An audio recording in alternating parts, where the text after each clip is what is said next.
Hi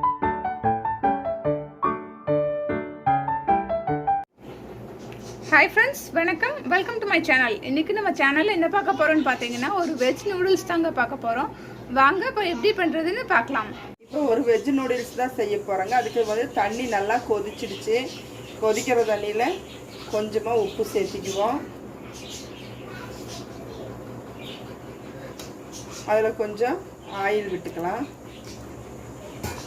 ஏன்னா இந்த noodles ஒன்றோட ஒன்று ஒட்டாமல் இருக்கிறதுக்காக இப்போ தண்ணியில் நம்ம நூடுல்ஸை போட்டு சேர்த்துக்கிறேன்.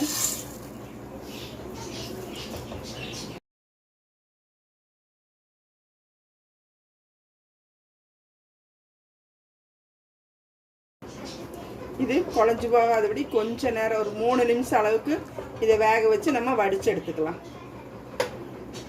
இப்போ வந்து நூடுல்ஸு வேக வச்சு இதை நான் வடித்து வச்சுருக்கேன். கொஞ்ச நேரம் வடியிட்டோம். அதுக்குள்ளே நம்ம அந்த காயெல்லாம் ரெடி பண்ணிக்கலாம். கோஸ் கட் பண்ணி வச்சுருக்கோம். அதுக்கூட 3 ஃப்ளேவரில் வந்து குடமிளகாய் எடுத்து வச்சுருக்கேன். இது வெங்காயத்தாள், இது கொஞ்சமாக பெரிய வெங்காயம், இவ்வளோதாங்க இதுக்கு தேவையானது. கேரட் எடுத்து வச்சுருக்கோம். இதெல்லாம் சேர்த்து தான் நாங்கள் வெஜிடபிள் சேர்த்து நூடுல்ஸ் செய்ய போகிறோம். இப்போ எண்ணெய் ஊற்றி எண்ணெய் காஞ்சிடுச்சு. இப்போ பெரிய வெங்காயம் சின்னதாக ஒன்று கட் பண்ணி வச்சுருக்கிறேன். அதை நான் இதில் சேர்த்துக்கிறேன்.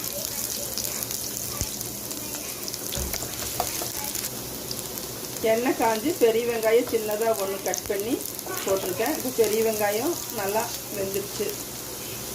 இப்போ இதனோட கோஸ் சேர்த்துட்டு போகிறேன்.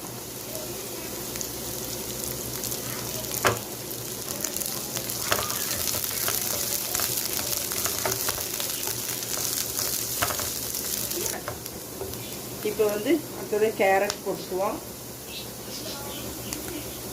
இங்கே பச்சை கலர் குடமிளகாய் சேர்த்துருக்கேன். இன்னொரு மிளகாய். இது கொஞ்சம் நேரம் வணங்கட்டும். இப்போ இது கூட நம்ம வந்து பெப்பரும் சால்ட்டும் சேர்த்துக்கலாம்.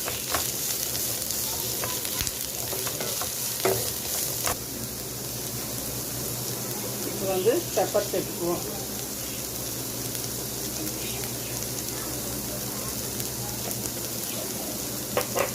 இப்போ இந்த காய் வேகிற அளவுக்கு சால்ட் சேர்த்துக்கலாம். நம்ம கொஞ்சமாக சால்ட்டு போட்டு தான் நூடுல்ஸை வேக வச்சுருக்கிறோம். அதனால் இப்போ அளவாக கொஞ்சம் சால்ட் சேர்த்திட்டு அப்புறமா போட்டுக்குவோம்.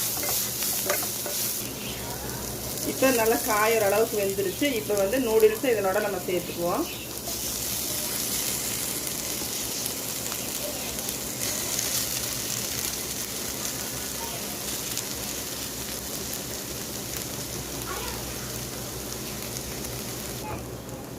இப்போ வந்து சாஸ் சேர்த்துக்குவோம். கிரீன் சில்லி சாஸ் சேர்த்துக்கிறேன் நான் கொஞ்சமாக. இப்போ கொஞ்சமாக சோயா சாஸ். நூடுல்ஸ் ரெடி ஆகிடுச்சு. இப்போ லாஸ்ட்டாக நம்ம வந்து இந்த வெங்காயத்தால் சேர்த்துக்குவோம். நீங்கள் உப்பு பார்த்துக்கோங்க. உங்கள் பெப்பரும் உங்கள் டேஸ்ட்டுக்கு பார்த்துக்கோங்க. பெப்பர் உங்களுக்கு கொஞ்சம் அதிகமாக வேணுன்னா பெப்பர் தூள் கொஞ்சம் அதிகமாக சேர்த்துக்கோங்க. உப்பு நீங்கள் கரெக்டாக பார்த்துக்கோங்க. இப்போ முடிஞ்சிடுச்சு. இப்போ லாஸ்ட்டாக நான் மல்லித்தலை தூவி இந்த நூடுல்ஸ் இறக்கிடுறேன். இப்போ வெஜ் நூடுல்ஸ் ரெடி ஆகிடுச்சு. இந்த மாதிரி நீங்களும் உங்கள் வீட்டில் செஞ்சு பார்த்துட்டு இது உங்களுக்கு பிடிச்சிருந்தா லைக் பண்ணுங்கள், ஷேர் பண்ணுங்கள், சப்ஸ்கிரைப் பண்ணுங்கள்.